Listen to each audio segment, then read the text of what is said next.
Patay matapos pagbabarilin na hindi pa nakikilalang lalaki ang isang dating radio commentator sa Tanza, Cavite. May ulat on the spot si Steve Dailisan. Steve?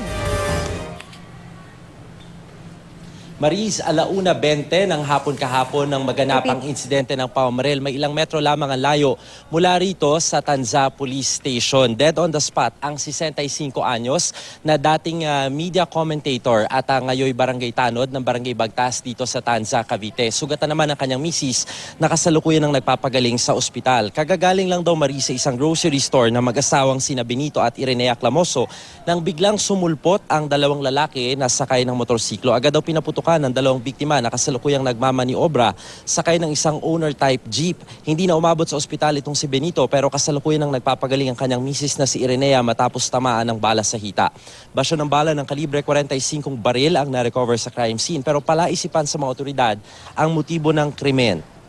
Wala naman doon nababanggit na kaaway o banta sa buhay ang mag-asawa. Mula 1995 hanggang 1998 ay nagtrabaho bilang commentator sa Star Family Radio. Itong si Benito, 2013 naman siya nagsimulang maglingkod bilang tanod ng barangay. Patuloy ang ginagawang investigasyon itong Tanza Police kaugnay sa pamamaril at kasalukuyan na rin nilang kinukuha ang kopya ng CCTV camera sa pag-asang matutukoy ang pagkakakilanlan ng mga sospek na agad tumakas matapos ang pamamaril. Yan muna ang latest mula pa rin dito sa Tanza, Cavite. Balik sa Maris. Maraming salamat, Steve Dailisan.